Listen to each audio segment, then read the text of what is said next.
Hey, I would like to welcome you to our workshop today, the fourth in our series on how to deal with a difficult manager at work. Today, we are covering the concept of the authority shield, where we teach the ability to command respect and be able to get what you want in a conversation with a difficult manager.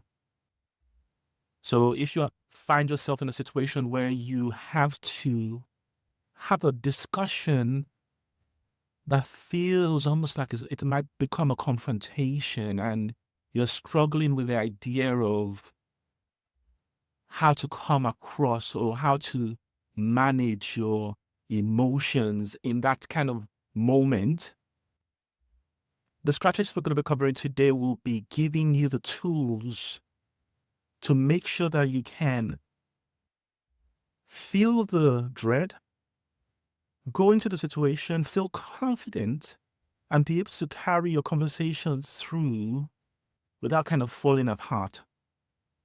So, over the last four sessions, we've been covering the inner work, where we've been looking at all the different things that you have to do just to prepare yourself so that the foundation is built before we really have to deal with the hardest part of the experience. So today we're going to now turn that inner work towards the shield. Now, I guess the question you're thinking in your mind now is, why should you give me this hour? Because you see, if you are that kind of person who totally hates and avoids any form of confrontation, you want to have that ability to just be able to walk into a hard conversations without feeling like you're going to spiral completely. You want to know with confidence that you can go into a difficult conversation and know with confidence that you can steer things towards an outcome that is preferable for you, rather than going into a situation that leaves you worrying about the things that you have said or the things that you wish you could have said. So the strategies we're going to be covering today is one that will help you be able to experience a sense of respect even from someone who is difficult to converse with. And this is important because the respect you've earned, because you've earned it, you've put a lot of effort into it, you've put a lot of time into who you have become, only then to be treated with disrespect by somebody else who perhaps they don't have a value for the journey that you've been through. So, just for those who may be watching this after, who am I and why do I feel able to share this with you? So my name is Adewale.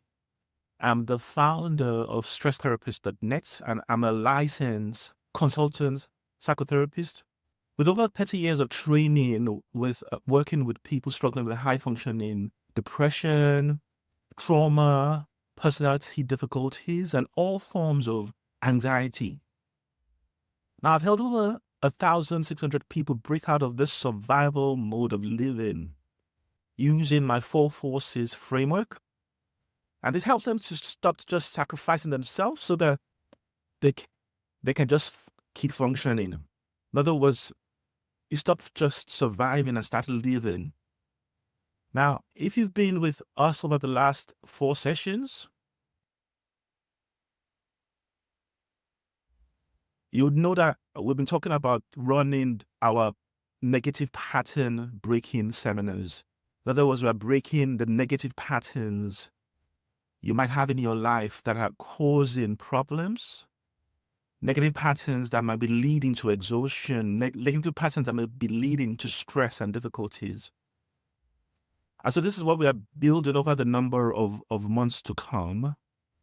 and giving you opportunities to come and learn different strategies for the different difficulties you're going to go through. So my current passion now is that I want to create a world where everybody has personalized emotional care in their pocket.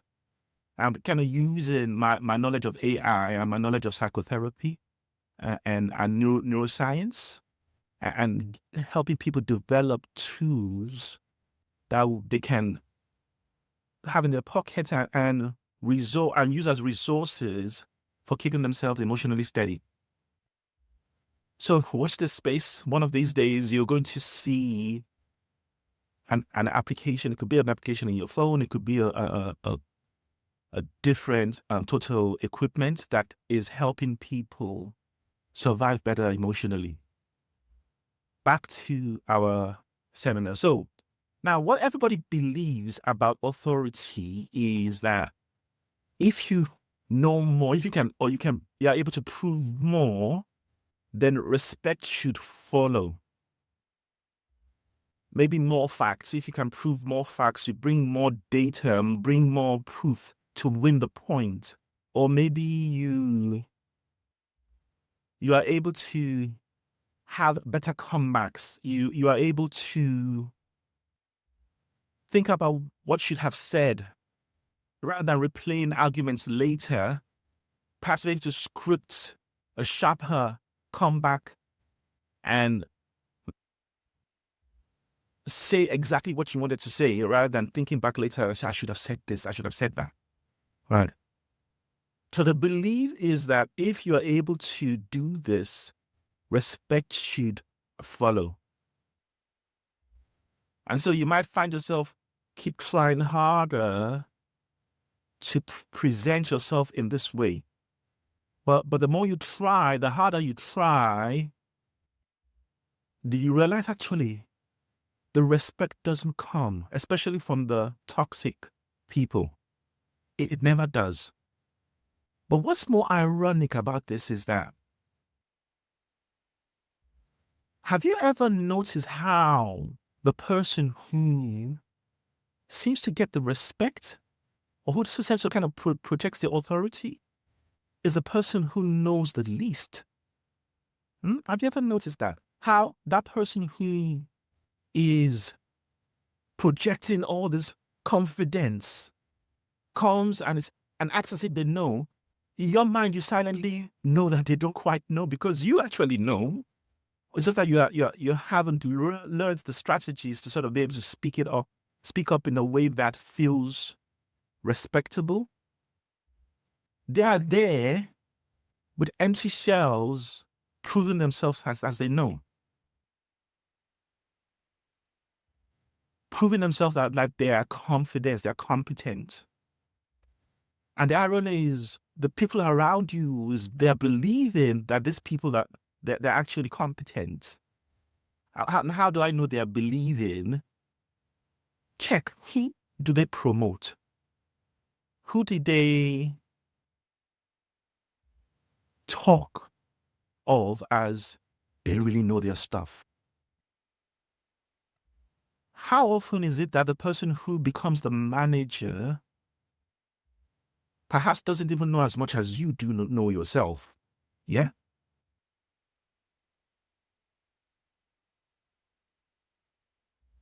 They are presenting a particular exterior.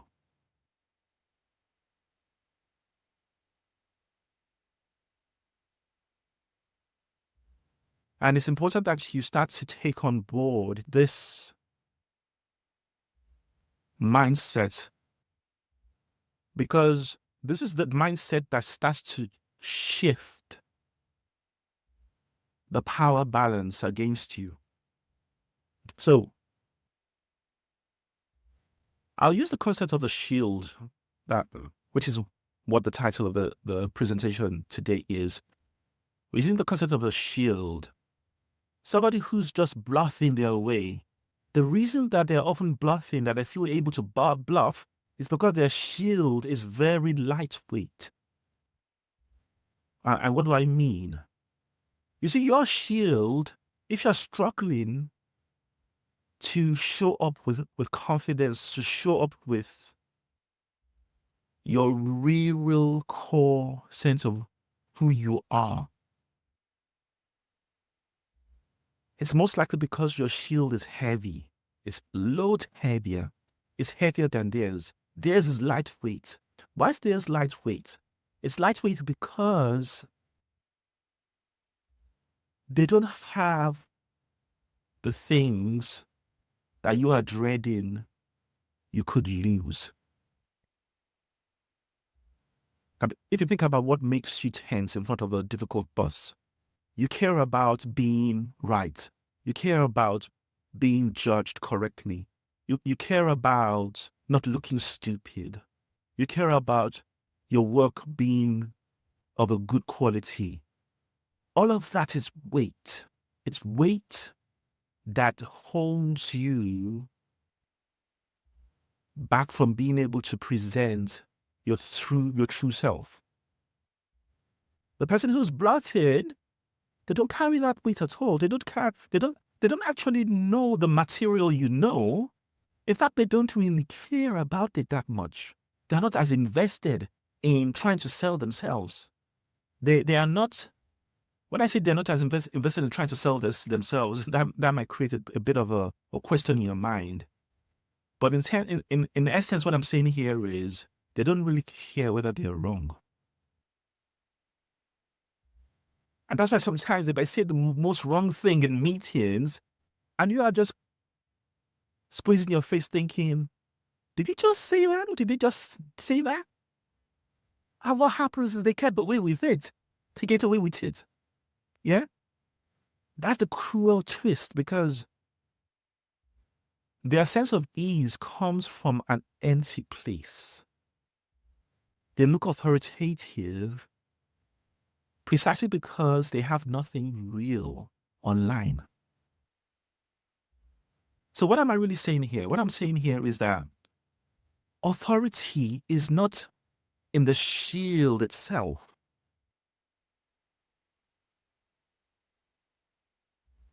It's in the arm that's carrying the shield. I mean, the shield, all of it forms authority. Hey, Abigail. Great to have you with me.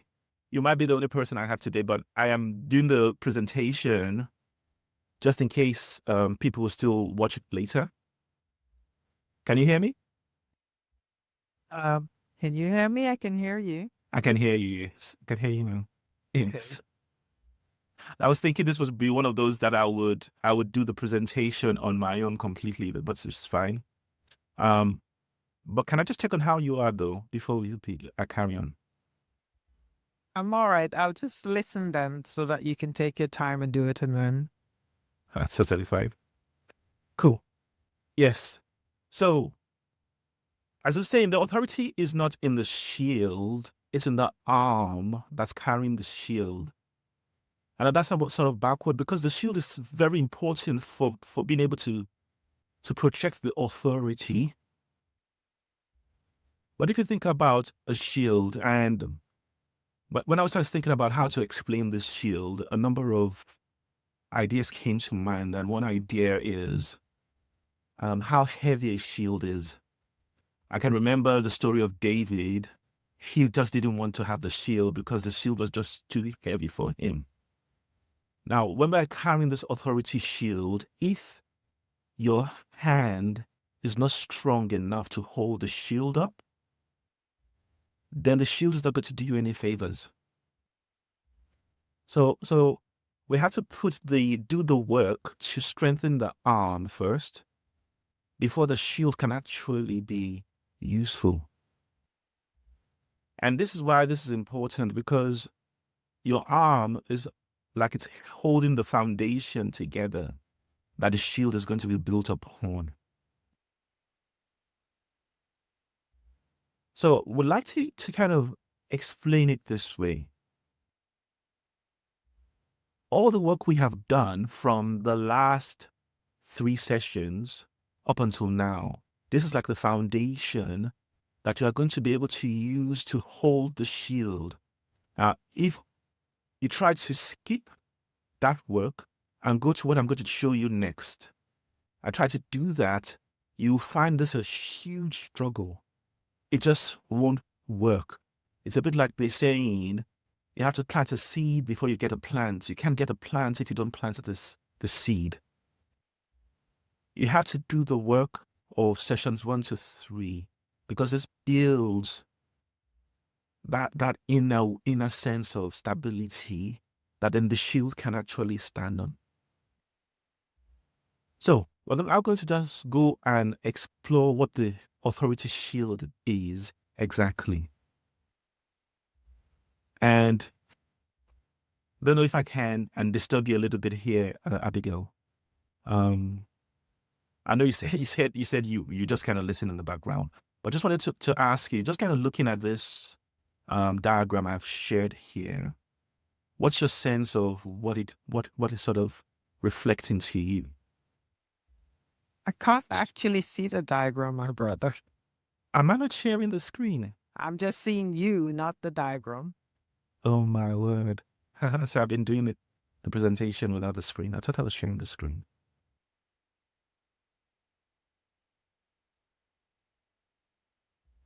Okay, just going to share the screen out.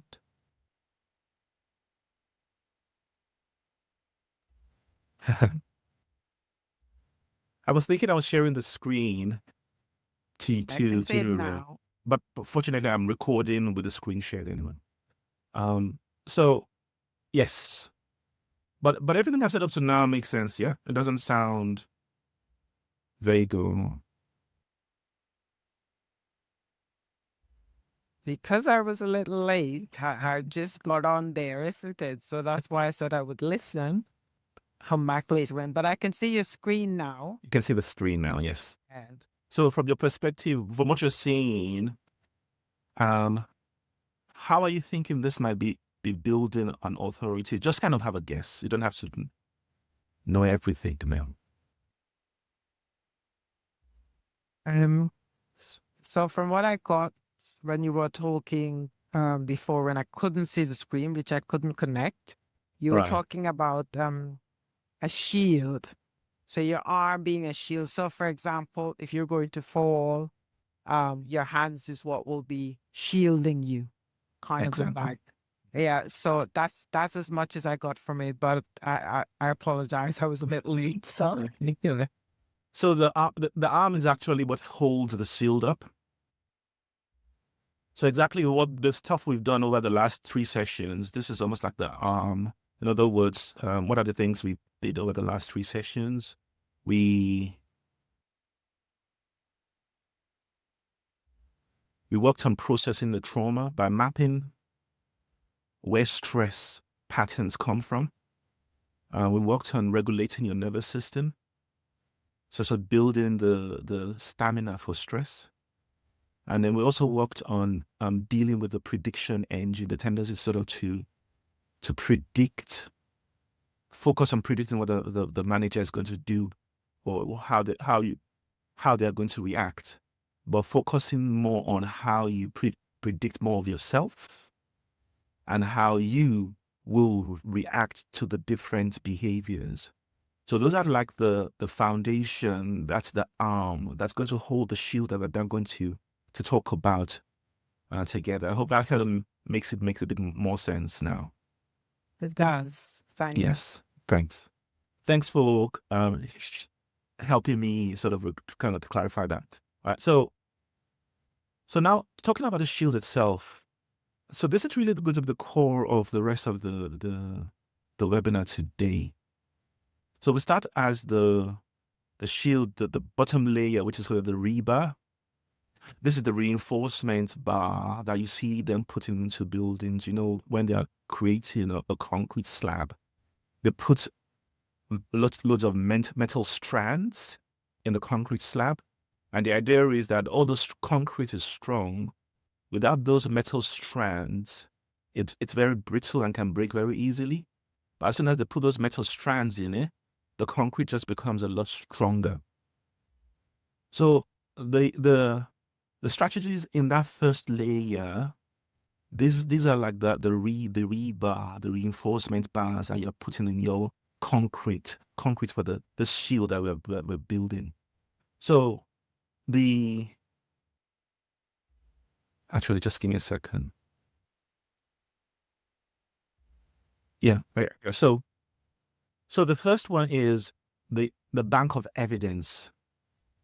What's a bank of evidence? And that is when you are dealing with a difficult manager, if your mind can't automatically recall all the evidence that suggests that you are someone who has good qualities, that you're someone who has achieved things, that you're someone who's good enough, if you don't have those evidence readily available, then your foundation, the slab of concrete is going to be weak.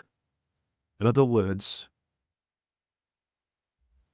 as a client who I worked with would come and be attacked by the feeling of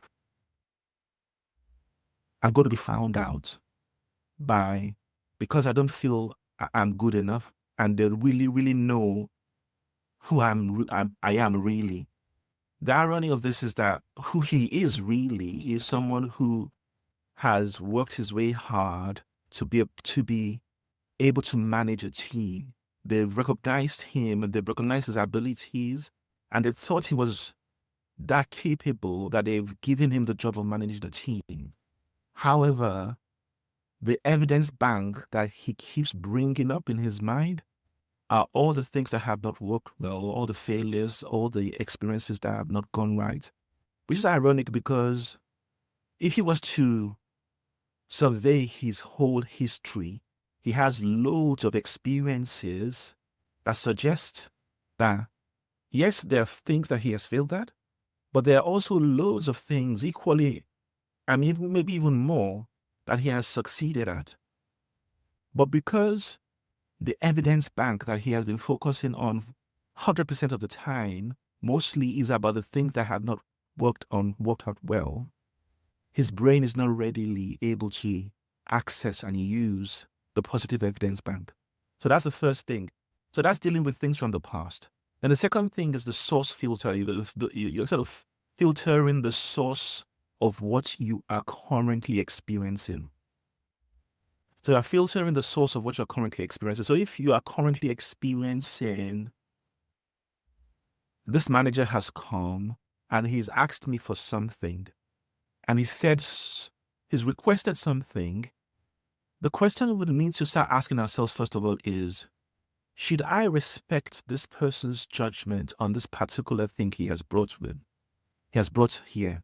So, for example, another client of mine was met by a manager during their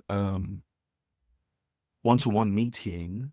And in this one-to-one meeting, the manager threw a surprise question at him, which was, this task I gave you, you should have finished already. This should be completely done already, right? But for the client, when he came to the meeting, he had a completely different agenda that was given him. The manager gave him a completely different agenda and has been asking him to do something completely different, which was what he came to the meeting with. So he was expecting the manager to then throw a completely random, unrelated thing at him. So immediately he felt, oh, I've done something wrong. I'm being scolded. This is not right. And because he was stunned, his ability to just think straight about what was going on wasn't there. He was just confused. It was until after the meeting that he remembered that, you know what? She was totally wrong with what she was suggesting there. What she was saying I should have done had nothing to do with me. That's somebody else's project. But because of the way he felt disabled in the meeting, there's just no way to address it. So part of this rebar is that ability to filter what's happening right now. Does it match with what's the truth? Does it match with the reality? Does it match with what I already know? In a way that you're starting to challenge the current experience. Because you see, if first of all, if you don't have the evidence bank properly in place, which is dealing with your sense of your past, what you're going to be filtering is going to be influenced by the negative evidence bank that you have. And then, because it's being filtered by, if you're thinking you're a failure already, if you're thinking you're not good enough already, that's what is coming into play when the manager is pinpointing something they feel you've done wrong. So when you're already feeling that way, how you could even have the ability to kind of defend yourself in any way here? Then the third part of the rebar is what I call the balanced what ifs. And the reason why I said balanced what ifs, because with anxiety, there's a tendency to experience this barrage of what if things are going to go wrong. It's a very common experience.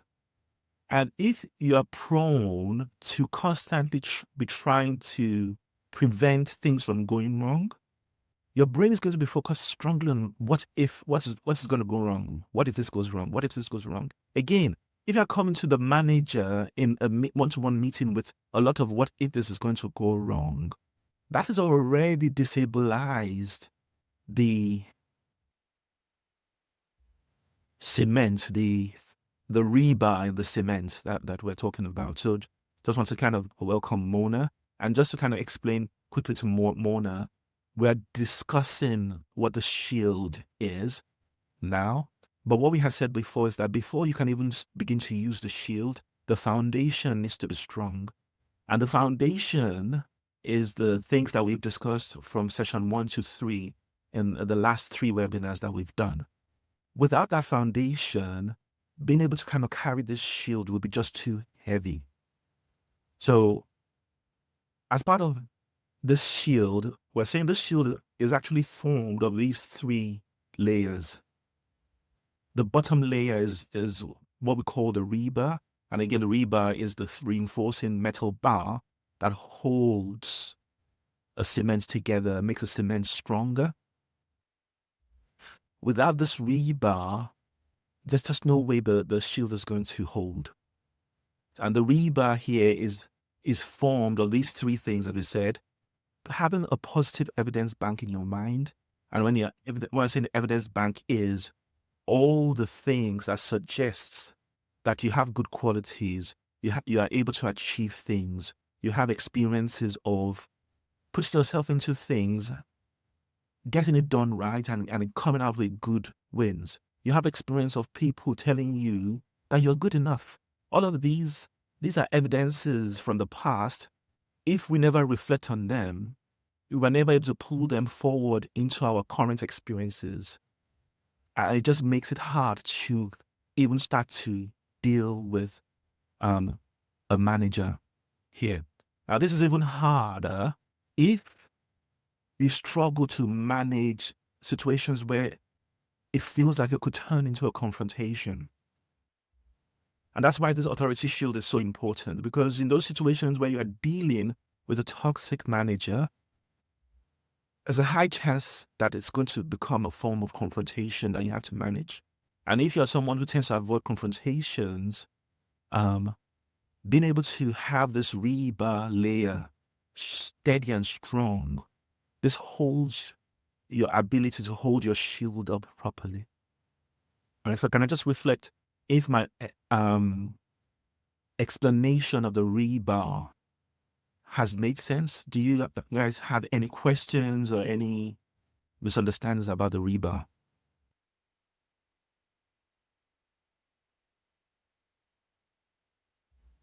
I'm okay with it. What I get from the evidence bank is what are you I take saying? it you're If you've had talking, Abigail. positive. Oh, sorry. Can you hear me now? Can just give me a Better? second. Let me just put my audio again. Let me see if I can turn it up. Can you hear me any better? Hello, can you Okay, hear me? so no. Yes, I can hear you. Can't you hear me? Just let's reset my audio. So what I was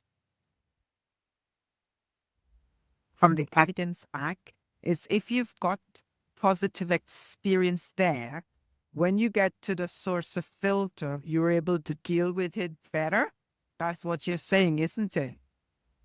Because that, Sorry. Hello. sorry. Sorry, I didn't hear any of that because my audio just went off or Oh offline. dear, I'm sorry.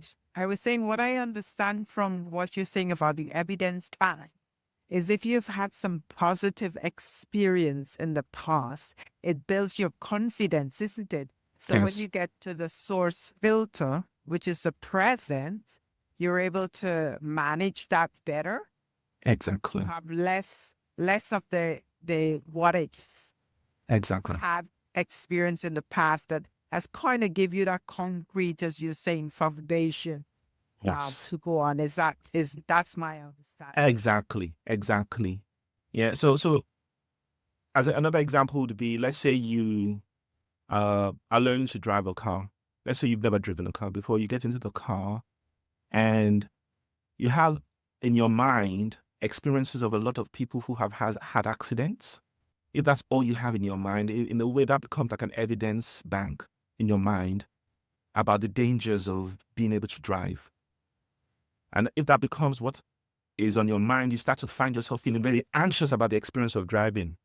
So you're presenting your current, so that evidence bank is presenting to you as a system that we are using to filter your current experience of driving this car right now, which is I could crash. And if you could crash, it's going to be very hard to feel like you are safe to drive. Now, that's going to give you a lot of what ifs, isn't it? Because you're thinking, what if I crash? What if I hit that lady driving? What if I run? So it's presenting as a way that is now influencing your sense of your future, right? And this is the thing that becomes the rebar. If you're able to have that evidence bank, let's say you become that person who's thinking, oh, I know a lot of people who drive well. Tons of people drive safely in their car. And I've had experiences with a lot of positive experiences with drivers who drive properly. Now, in your mind, your current way you're filtering your experience now is through a different lens that's making you see the possibility of being able to drive properly. And now your what ifs are thinking more, okay, so almost like what if I'm able to just drive safely and I'm able to get there and able to arrive okay, right?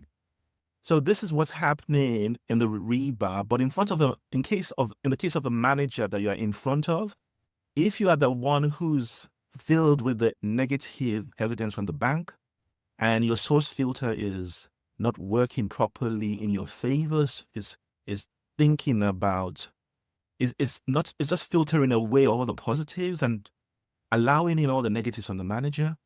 And if your what ifs are full of what if she sacks me? What if she finds something that she can really hold against me? Your rebar is actually now working against you. In other words, the shield it has a big hole already in it. So that's the first layer, the rebar. That's the first layer of the authority shield. So the second layer of the authority shield is the cement. And the cement here, it's again, so as you said, the metal, the reinforcing bar is placed inside the cement, but the cement itself also has to be strong. So if you have the reinforcing bar in the cement and the cement is weak and flabby, it's still not going to be able to do anything. So the cement itself has to be strong. And in this case, the cement is being able to reverse the cycle of what's happening. And what do I mean by reversing the cycle? Now, for most people, when they are now approaching a meeting with a difficult person that they are expecting will most likely become confrontation. Now, they're coming with a perspective of how can I defend myself? So you start off thinking about the thing you're being triggered by and the threat it can present. That's because already your rebar is already pushing a lot of content into your mind that suggests that you are about to be attacked, right? So you're coming to the meeting from a place of, I'm going to be attacked. How can I cover myself? How can I protect myself? And because you're coming from that perspective, that has already set you up to fail at being able to be present in a, in an authoritative stance. Right. So before I explain what I mean by the reversing the cycle, can I just check if my explanation of the problem itself, first of all, in this particular level 2 with the cement, does that make sense?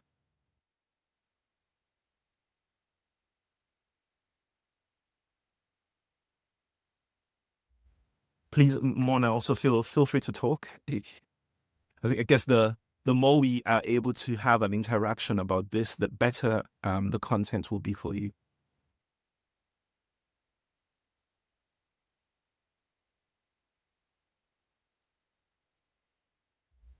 If it makes sense, at least you can just give me a thumbs up so I know that it's landing properly. Thumbs up, Abigail. Okay. All right. So what is the reverse in the cycle going to be about? So the idea here is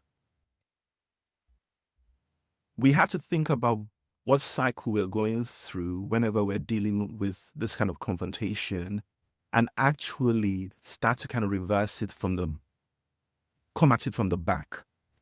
Okay. So how does that work? We have to start thinking of the outcome I want out of this conversation and reverse engineer it in terms of, okay, if this is the outcome I want, how do I get to that outcome?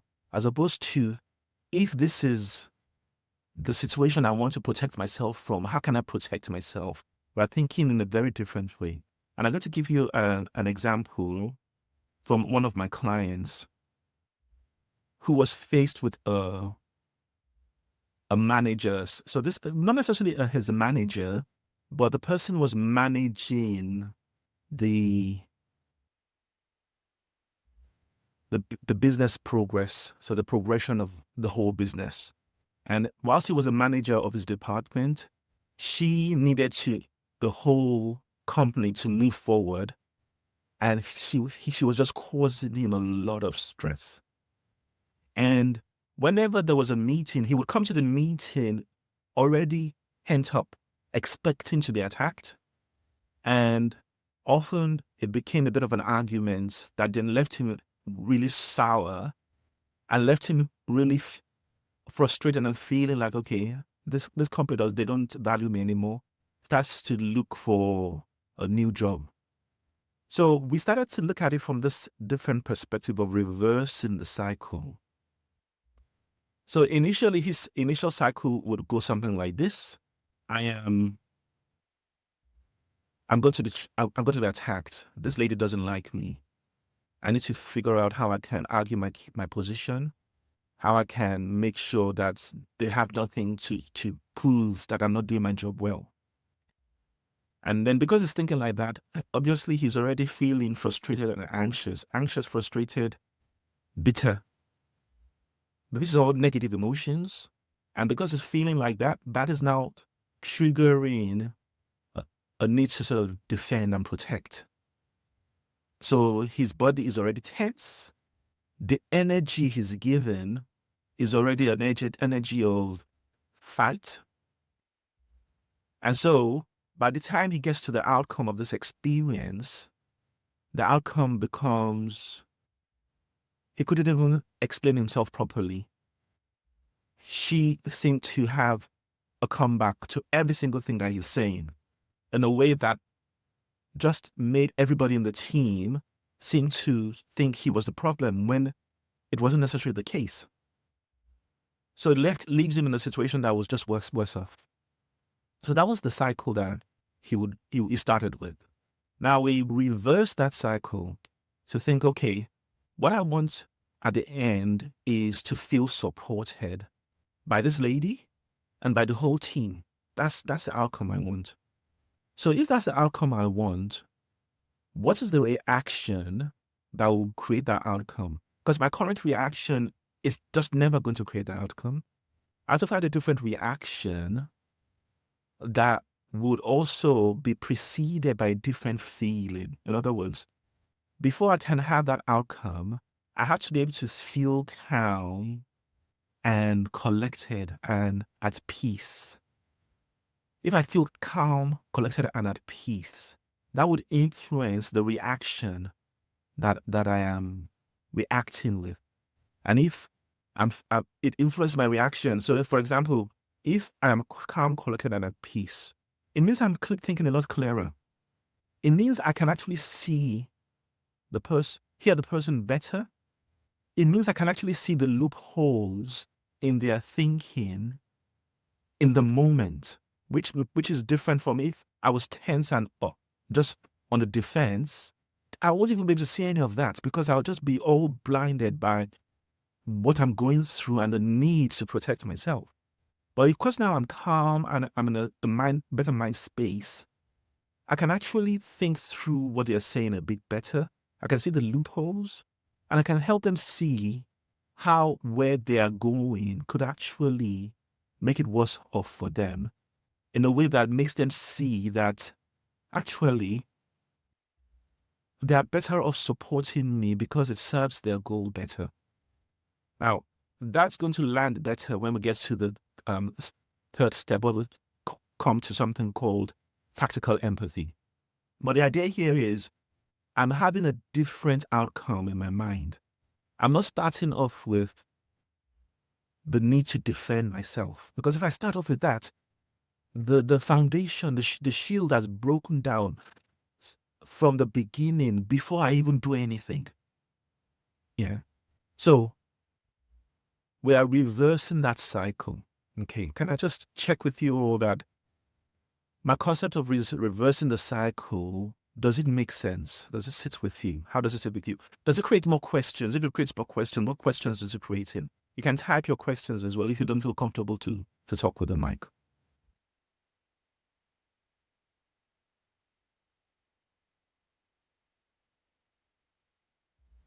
Any takers? Welcome, Myrtle. I think what you're saying is begin by creating a legislative. We are both on the same page, and we both want the same. So, seeing your manager as the enemy, or not necessarily the enemy, but the big bad and not big bad either, someone you have to see is going to necessarily hit you into the thing to see. Exactly. We're looking at you working on a project together, and the goals of the project is well defined, the critical path is well defined, and the deliverables along the way are also well defined. So it's about locating yourself within that continuum and having a you are okay, I am okay discussion, so that it's not her and me, but it goes about moving along that continuum of the successful delivery of a project from Exactly. which we will go then. Exactly. Thank you so much. Yeah, definitely. Yes. So a way one of my clients puts it is, how can I carry them along on this journey? How can I carry this person along on the journey in a way that they can follow the journey and see it clearer? And the reality is there's just no way you can carry anybody on the journey when you're coming from a place of defense. If a person is feeling that they have to defend themselves as well, you're both sort of colliding as a result. Abigail, you wanted to say something? Mona said it, so I don't Okay. need to again. Cool. Okay. Said So it nicely. cool. Right. So So we need to reverse the cycle. And the better we get at reversing the cycle, the faster we will notice ourselves coping in confrontation type environments. So that's the second layer that we have to build. And the third layer, which is the house itself now, this is the one that actually protects totally. And again, as you can see, they are building on each other. So this is the tactical empathy layer. Now, the term tactical empathy was coined by a guy called Chris Voss. Now, Chris Voss used to be the top person in the FBI negotiation team when he was in the FBI. And he created this, and this was the protocol that they were using for negotiating with armed robbers, kidnappers, terrorists. And they had a goal that in every negotiation experience, you must win 100% of the time. That was the goal. And they were able to use this system to win 100% of the time when dealing with terrorists. So if you can use the strategy to negotiate with terrorists, with kidnappers, with really, really toxic people, murderers, then it's going to be a piece of cake to be able to use the strategy to negotiate differently with a toxic manager who may not be as bad as those people that an FBI team use this for. So again, as I said, it requires that you are working from the rebar, the cement. If you are not working from that, that's just the way you'll be able to apply tactical empathy. And then again, the rebar itself, as we said, the rebar, cement, and the house requires that you are working from the foundation that was set over the last 3 weeks of content that we covered. If you don't have that in place, this shield, this authority shield will feel too heavy to carry. That's just the reality. So we've got to make sure that we sort of do the important first set of work first. And then this will feel a lot easier to work on. So now tactical empathy. Mona has spoken a little bit towards the concept of the tactical empathy, the idea of that we're both on the same ship. I'll give you an example of how I use tactical empathy with my eldest son.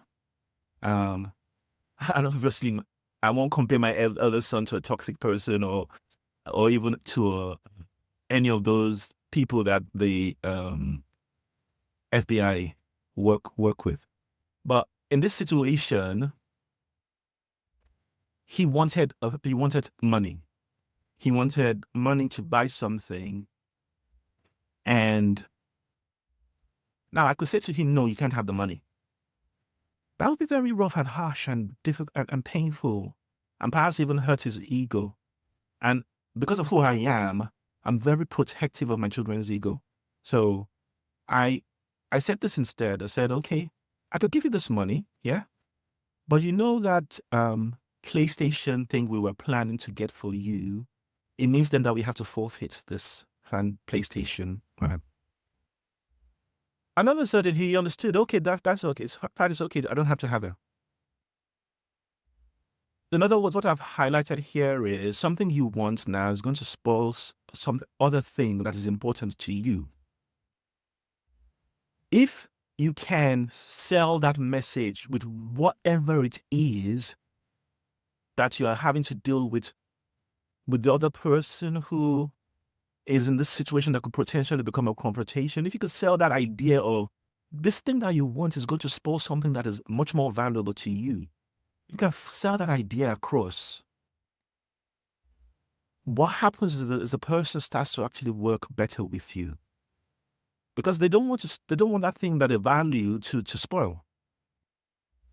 So for the manager, I mean, there are so many ways this can work. It could be from a perspective of, like the example I gave earlier of the manager who is project managing the team and trying to strong arm my client. My client eventually then highlighted, I know that this is what you want. You're trying to make the teams move faster, and I can appreciate your efforts here. However, the suggestions you gave us last week that we then implemented, it's now actually made us now move 3 more weeks slower. It's created a backlog of problems because it didn't take into consideration thing A, B, and C that would have allowed us to achieve your goals. All of a sudden it flipped, and instead of her arguing with him, she starts to see his point of view clearer because it now just matches with where she was trying to go and what she was finding valuable. The good thing about this strategy is that once you master how to use it, regardless of who the toxic person is that you're dealing with, if you can figure out what is it that they value, especially in this situation, and how is this thing that they're asking of you going to crush what they value? And that's the very tough part to be able to do. But once you can do that, the whole pressure just falls apart. The whole pressure just falls apart. So we pick up with the rebar, ensuring that you've got your sense, your bank of evidence of who you are and what's your own sense of self-value. What's your achievements? What's your record of wins? This is something that if you have not consistently been allowing yourself to reflect on it, it can feel very hard to find. And I'm going to home in on Christianity because quite often, in a sadly negative way, Christianity can make people feel like they shouldn't reflect on their positive traits, on their positive wins, on their achievements, because we will often sell the idea of you've got to be a humble person. And whilst humility is great and is important, it's going to have to be balanced. Because even Jesus, when he was dealing with the Pharisees, he didn't deal with the Pharisees with humility as the thing in front in that particular situation. Although there's a completely different types of dynamic there than exactly what we're dealing with here. But the point I'm trying to highlight here is being able to notice your wins is not sinful. Being able to notice your good traits is not sinful. Yes, it can turn into a situation where you become proud and pompous. That becomes sinful. But just recognizing the things you are good at and being able to consistently be able to call it to mind, this is an essential part of reinforcing your sense of self, reinforcing who you are. Otherwise, what's going to happen is you are going to be trying and always seeking evidence of how you're doing from everybody outside you. And that's just going to break your ability to just be able to feel strong together. And if that is there already, there's just no way you can practice any of these other things that we talked about. There's no way you can reverse the cycle. There's no way you can do tactical empathy. So this is the way the shield is constructed. And the more you practice it, and this is the good part of this shield, because the shield is only useful if you do build it. If you do build it, and by building it, I mean you have to practice using the process over and over and over and over and over and over again.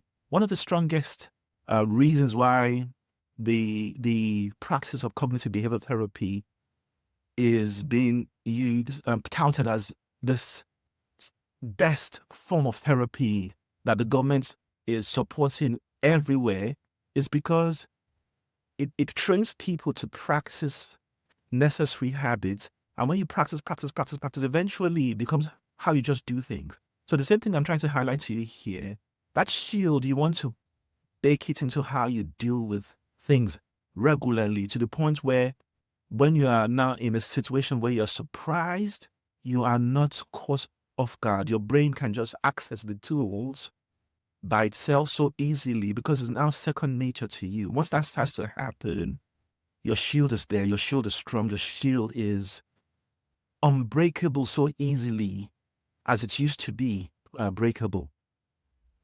So really what I'm saying here today is that I'd hate that you've heard what I've shared today and you've been impressed by it, but nothing changed in your practice of especially in confrontation, in communication with people who could become toxic.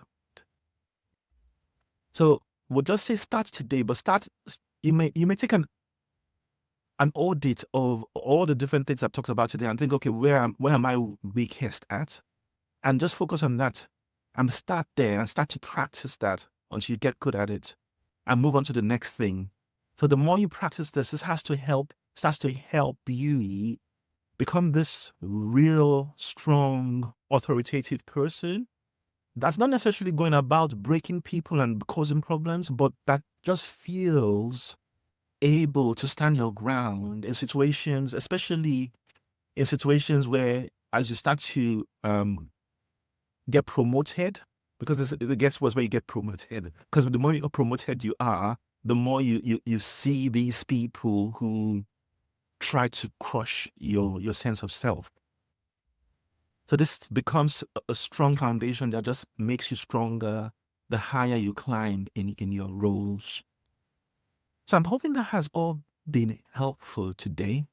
Would like to sort of highlight for those of you who have not yet joined our pattern room. So as I said, I've developed a pattern room, and the goal of this pattern room is we want to kind of form a community where we start to support each other from an emotional perspective.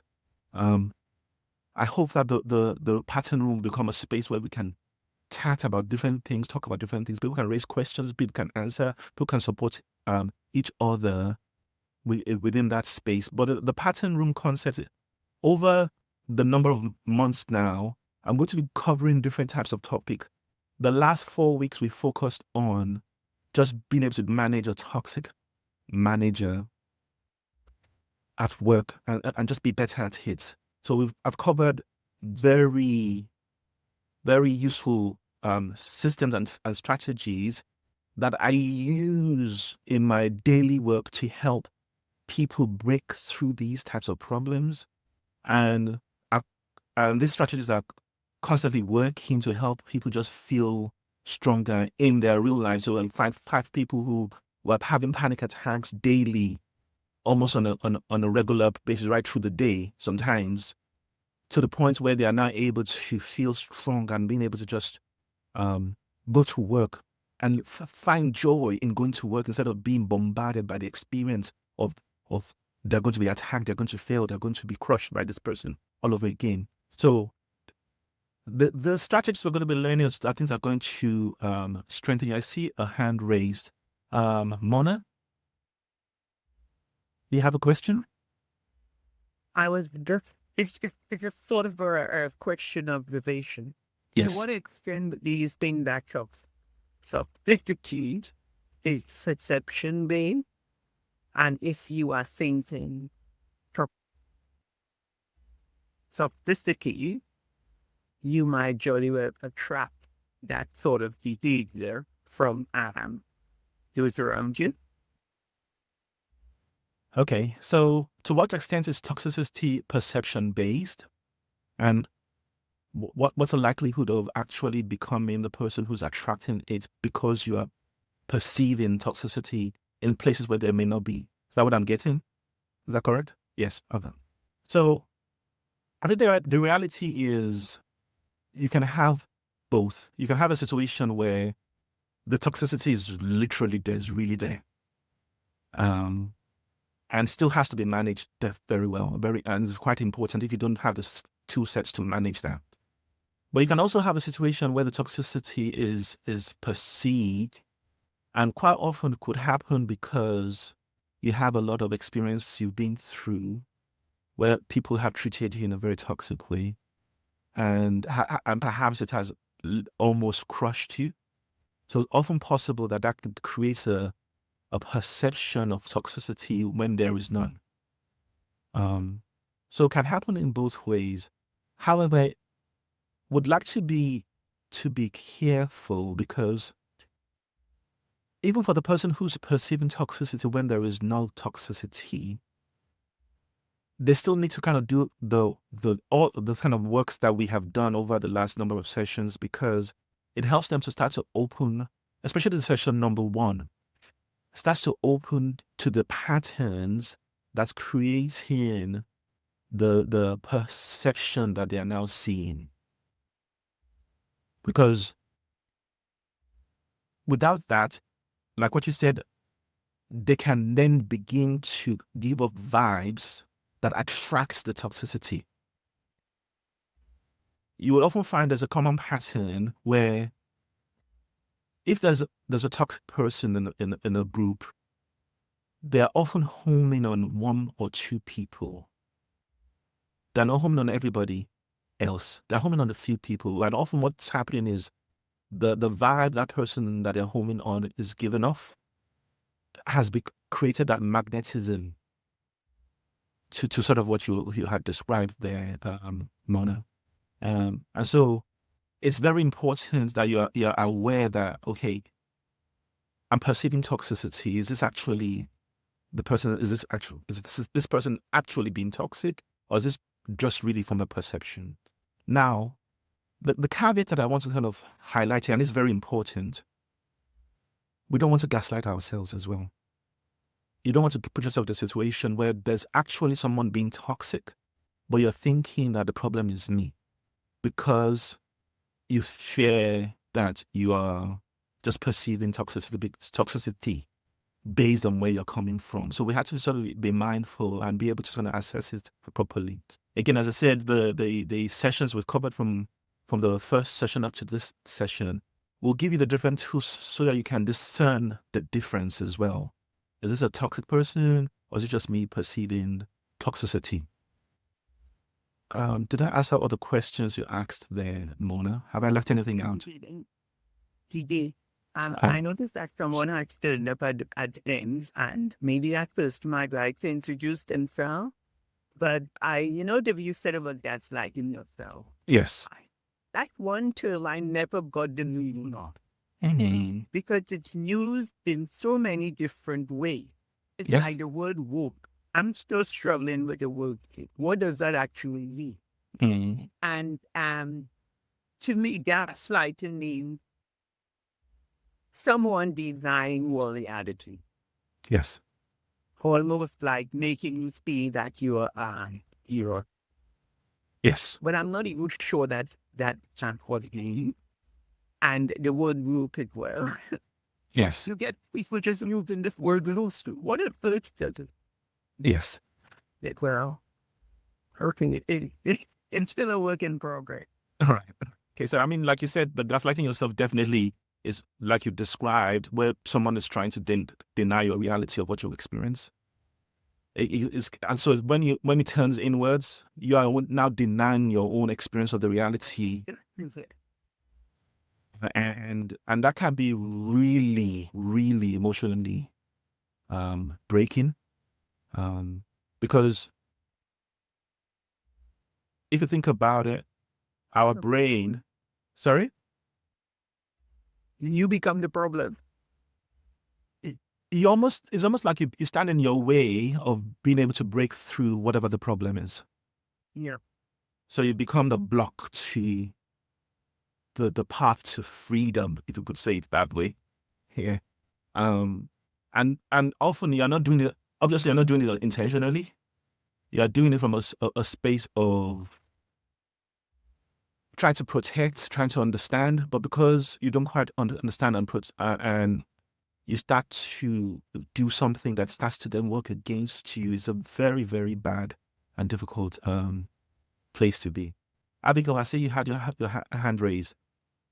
I was just listening to Sister Mona Jones, and I was thinking it sounds quite similar to like you're self-sabotaging. Exactly. Sorry?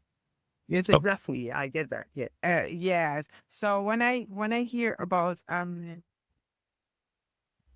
self-gaslighting, I just think immediately you're self-sabotaging yourself. Before you even get there, you've already made up your mind it's going to be a negative day.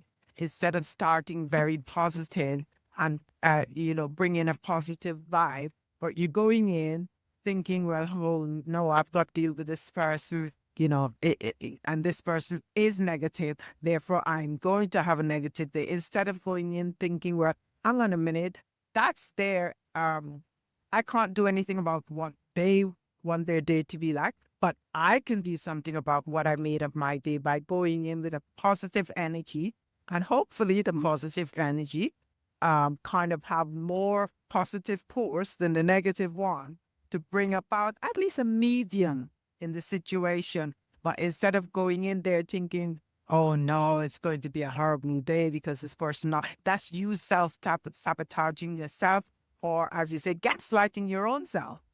Because you yeah. were the one who deciding that before you even get there.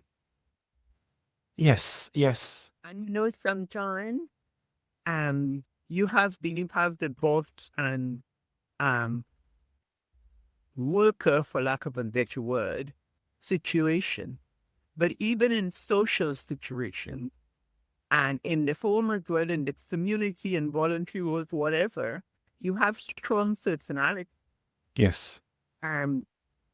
Strong personality, keeping other people subservient to keep the peace by accusing them, whether verbally or by body language, of self-sabotaging when they don't. And that Hello? was a very strong opinion, friend. It is what it is. Yeah. Yes. Yeah, so just to kind of highlight something quickly there, because the concept of the self-sabotaging and gaslighting, they almost feel like they're the same, but self-gaslighting is slightly different and actually perhaps more insidious than self-sabotaging, in that the way the brain works and the way the brain needs to be able to predict reality, it gets really broken apart and fragmented by by self-gaslighting. Whereas that doesn't quite happen when it's pure just self-sabotaging. So in other words, there's something else going on that's even deeper. This is often why when you are in a toxic relationship and you're being gaslighted, something deeper is also happening. And this is often why psychologists or psychotherapists would be really trying to help you work on preventing the gaslighting that's happening in the relationship, because it's part of a trauma experience. It's fragmenting the way your brain is working, and can create a lot of confusion and fog. So when we start to do it to ourselves, it's even way more heavier. And when I say brain gets fragmented, because the way the brain has to deal with things is that you have to be able to, you have an experience, and the experience will have to fit in all the different parts of the experience like a puzzle that makes sense in order to feel able to move forward with the experience. So for example, I come out of my door and I see a snake in the front of my door, right?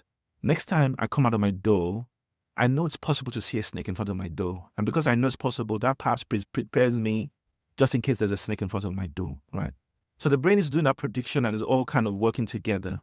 But now imagine a situation where my experience has broken my understanding of even what the door is, or has broken my feeling of even my sense of self walking through the door, and I don't quite know where the snake is going to come and attack me from, right? There's something deeper happening. I know that example perhaps doesn't quite land exactly, but I'm just trying to highlight how the puzzle of the experience, the memory, has been shattered and created in a way that makes you more confused. So this is what tends to happen with the gaslighting experience. I hope that makes I sense. get that. Yes, it does make sense. It's much deeper. Yes. That's deep seated, isn't it? Yes. Yes. And so if you have a manager that's convinced you that you are the problem, and you now convincing yourself that you're the problem, that's why the gaslighting becomes very fragmenting then. Okay. All right. I guess say if you're not part of the pattern room yet, please join us at the pattern room. You can either use this QR code or my number 07378 942 110. So we're going to be doing even more workshops going forward, but I'm hoping that the pattern room community would be a very strong knitted community that helps people be able to function on an emotional level.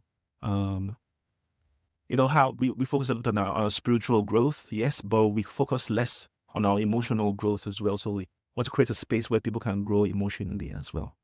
So thank you so much for being part of the webinar today. And is there any other questions? And if not, we can close the session. Any other questions? No question from No. me. I would Cool. just say thank you very much for sharing your knowledge with us and sharing your time. Because time is money. Definitely. So I appreciate it very much. And I have actually been putting it into practice because Great stuff. this new place I work, there's a specific young lady, partly she didn't get the job, so she's not happy. Okay. And she made it known to me plain, and she's Ooh. not happy. Mm. So and then she's explained to me that now she's got 3 bosses. And I had to say, I'm not being, I'm not speaking out of the term, but I'm not actually your boss because you're external. And I'm very grateful for you being here, supporting the team until I'm now here, because obviously they didn't have a manager at the time. I said, so I'm grateful for you being here, supporting the team. But now that I'm here, I want to make it quite clear, you're still on the external rota. Therefore, I'm not your manager, but I'm thankful for the support you're giving. So, so I think I've got from that is, don't make whatever energy she comes in with affects me. But at the same time, try and use the empathical empathy. By saying, That's a good I don't yeah. understand how you feel being thorn between 2 words. I Yes. appreciate your support, but I'm laying it down straight. I'm not your manager. So if there's an issue, take it up with the manager that you're on the permanent with. Cool. Thanks for sharing that, and thanks for giving the feedback that the sessions you've been actually able to use the content already. Yeah. So, thanks. So, wishing you all a good week, and please, can you share share with other people all the links that I'm sharing with you, and invite them along as well. Because it's such a shame that we spend a lot of our lives learning so many other things in school but we never spend enough time learning that thing that actually makes us emotionally better with people around us, which is emotional intelligence. So please share with people who you feel would benefit from the work we're doing.